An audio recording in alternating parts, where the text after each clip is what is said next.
సర్వేలు అంటే ముఖ్యమంత్రి చంద్రబాబు గుర్తుకు వస్తారు. అయితే ఇప్పుడు డిప్యూటీ సీఎం పవన్ కళ్యాణ్ కూడా ఆయన దారిలోనే పయనిస్తున్నట్టు కనిపిస్తున్నారు. ఎప్పటికప్పుడు ప్రభుత్వం, ఎమ్మెల్యేలు, మంత్రుల పనితీరుపై నివేదికలు తెప్పించుకునే ముఖ్యమంత్రి చంద్రబాబు అప్పుడప్పుడు సీక్రెట్ సర్వేలు నిర్వహిస్తారన్న విషయం తెలిసిందే. ఈ విధంగానే తన ప్రభుత్వం ఏర్పడిన 100 రోజులకు మంత్రులకు పనితీరు ఆధారంగా ర్యాంకులు కేటాయించారు సీఎం చంద్రబాబు. అయితే దీని నుంచి స్ఫూర్తి పొందారో లేక తమ ఎమ్మెల్యేలు పనితీరు ఎలా ఉందని తెలుసుకోవాలని భావించారో కానీ డిప్యూటీ సీఎం పవన్ కళ్యాణ్ కూడా ఓ సర్వే జరిపించారని పొలిటికల్ సర్కిల్స్లో టాక్ వినిపిస్తోంది. ప్రస్తుతం జనసేనకు రాజకీయ వ్యూహాలు అందిస్తున్న ఓ సర్వే సంస్థ తాజాగా జనసేన ఎమ్మెల్యేల పనితీరుపై ఆయా నియోజకవర్గాల్లో ఆరా తీసినట్టు చెబుతున్నారు. ఇందులో పలువురు ఎమ్మెల్యేలపై తీవ్ర ఆరోపణలు ఉన్నట్టు తేలిందని సమాచారం. దీనిపై నివేదిక సిద్ధం చేసి డిప్యూటీ సీఎం పవన్ కళ్యాణ్కు అందజేశారని, తమ ఎమ్మెల్యేలపై ప్రజల్లో ఉన్న అభిప్రాయం తెలుసుకొని పవన్ షాక్ తిన్నారని అంటున్నారు. సరిగ్గా ఏడాది క్రితం జరిగిన ఎన్నికల్లో కూటమిగా పోటీ చేసి జనసేన తిరుగులేని విజయం సాధించింది. పోటీ చేసిన అన్ని స్థానాల్లో గెలిచి 100% స్ట్రైక్ రేట్ అంటూ ఇప్పటికీ గొప్పగా చాటుకుంటోంది. అయితే ఎన్నికలు జరిగిన ఏడాదికి జరిపిన సర్వేలో పూర్తి విరుద్ధమైన ఫలితాలు రావటం చూసి డిప్యూటీ సీఎం పవన్కు దిమ్మ తిరిగిపోయిందని అంటున్నారు. ప్రధానంగా గోదావరి జిల్లాలకు చెందిన కొందరు ఎమ్మెల్యేలపై తీవ్రమైన ఆరోపణలు ఉన్నాయని సదరు సర్వే టీం నివేదించినట్టు చెబుతున్నారు. బంధుప్రీతి, అవినీతి, లిక్కర్, శాండ్ మాఫియాలకు నాయకత్వం వహించటంపై ఎమ్మెల్యేలు విమర్శలు ఎదుర్కొంటున్నట్టు కథనాలు వస్తున్నాయి. దీంతో అలర్ట్ అయిన డిప్యూటీ సీఎం పవన్ ఆరోపణలు ఎదుర్కొంటున్న ఎమ్మెల్యేలతో వ్యక్తిగతంగా మాట్లాడాలని నిర్ణయించుకున్నట్టు చెబుతున్నారు. వచ్చే నెలలో ఇందుకు ముహూర్తం కూడా ఫిక్స్ చేశారని అంటున్నారు. జూన్ 12వ తేదీన ప్రభుత్వం ఏడాది పాలన పూర్తి చేసుకుంటుంది. ఈ సందర్భంగా విజయోత్సవం నిర్వహించాలని కూటమి సర్కార్ ప్లాన్ చేస్తోందని అంటున్నారు. ఇది పూర్తయిన తర్వాత ఎమ్మెల్యేలతో ముఖాముఖికి ఏర్పాటు చేయాలని జనసేనాని పవన్ పార్టీ యంత్రాంగానికి సూచించారని చెబుతున్నారు. దీంతో తమ అధినేతకు అందిన రిపోర్టులో ఏముందనే సస్పెన్స్తో ఎమ్మెల్యేలు ఆందోళన చెందుతున్నారని అంటున్నారు. మరోవైపు ఆరోపణలు ఎదుర్కొంటున్న ఎమ్మెల్యేలపై పవన్ ఏ నిర్ణయం తీసుకుంటారనేది కూడా ఉత్కంఠ రేపుతోంది.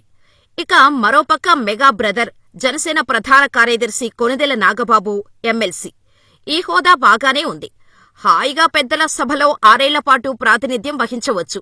ప్రజా సమస్యలను పెద్దల సభలో ప్రస్తావించడం ద్వారా మంచి పేరు తెచ్చుకోవచ్చు. 6.5 పదుల వయసులో ఉన్న నాగబాబుకు స్థాయికి తగిన పదవి ఇది. అయితే దీంతోనే ఆయనకు సరిపెడతారా? ఆయన స్తోమతకు ఇంతకుమించి సేవ చేసే ఛాన్స్ ఇస్తారా లేదా అన్నదే చర్చగా ఉంది.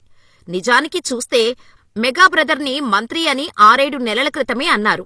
ఆ మాటలు ఏ ఊహాగానాలో ఎవరో చెప్పినవి అయితే కావు. ఏ గాసిప్స్ సైతం కానే కావు. ఏపీ ముఖ్యమంత్రి కూటమి పెద్దగా ఉన్న చంద్రబాబు ట్విట్టర్ ద్వారానే చాలా నెలల క్రితం ప్రకటించారు. నాగబాబుని తన క్యాబినెట్లోకి తీసుకోబోతున్నట్టుగా ఆయన స్పష్టంగానే వెల్లడించారు. అయితే బాబు ప్రకటించిన నాటికి నాగబాబు ఏ చట్టసభలో సభ్యుడు అయితే కారు. ఆయన కేవలం జనసేన నాయకుడు మాత్రమే. ఆ లోటును తీరుస్తూ మార్చి నెలతో ఆయన ఎమ్మెల్సీ అయిపోయారు. ఆ మీదట మంచి రోజు చూసుకొని ప్రమాణం కూడా ఎమ్మెల్సీగా చేశారు. ఇక ఆయన ఎమ్మెల్సీ 2 నెలలు పూర్తయింది కానీ మంత్రి పదవి అయితే కనుచూపు మేరలో కానరావటం లేదు అంటున్నారు. నిజానికి అప్పట్లో జరిగిన ప్రచారం బట్టి చూస్తే కనుక మార్చి 30న ఉగాది పండుగ వేళ నాగబాబు మంత్రి అవుతారు అని అంతా అనుకున్నారు. మధ్యలో ఏప్రిల్ 30, మే 30 కూడా పూర్తయి క్యాలెండర్లో కాగితాలు చిరుగుతున్నాయి. కాని నాగబాబు మినిస్టర్ కాలేకపోతున్నారు. ఇక చూస్తే జూన్ నెల 12తో కూటమి ప్రభుత్వం తొలి ఏడాది పాలన పూర్తి చేసుకోబోతోంది. దాంతోపాటు అనేక కార్యక్రమాలను కూడా ప్రకటించనున్నారు. ఇక ఆ తర్వాత జూన్ 22 నుంచి ఆషాఢమాసం వచ్చేస్తోంది. అంటే అది పూర్తిగా శూన్యమాసం అన్నమాట. మళ్లీ శ్రావణమాసంలో మంచి ముహూర్తాలు ఉంటే కాని ఏ ముఖ్య కార్యక్రమం చేపట్టేందుకు వీలుపడదని అంటున్నారు. అయినా మంత్రివర్గ విస్తరణ అన్న ఎజెండా ఉంటే ముహూర్తాలు కానీ లేకపోతే ఈ తాపత్రయాలు ఎందుకు అన్నది కూడా చర్చిస్తున్నారు.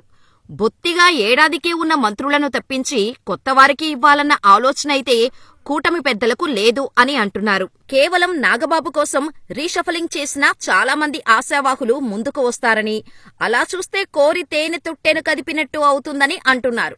దాంతో అన్నీ చూసుకొని సమయం సందర్భం వచ్చినప్పుడే మంత్రివర్గంలో మార్పులు చేర్పులు అని అంటున్నారు. అంతవరకు నో విస్తరణ, నో మార్పులు అని కూడా చెబుతున్నారు. సో నాగబాబుకు మంత్రి పదవి విషయంలో అయితే ఫుల్ క్లారిటీ వచ్చింది అని చెబుతున్నారు. ఇక జనసేనకు 3 మంత్రి పదవులు ఇచ్చారు. బీజేపీ మరొకటి కావాలని అంటోంది. టీడీపీలో ఆశావాహులు చాలామంది ఉన్నారు. అలా అందరినీ ఆశలలో తేలించటానికే క్యాబినెట్లో ఒకే ఒక బెర్త్ని అలా ఖాళీగా ఉంచేశారు అని చెబుతున్నారు. సో ఆ ఖాళీ అలాగే మరిన్నాళ్లు కొనసాగుతూనే ఉంటుంది అన్నది తాజా కబురుగా ఉంది మరి.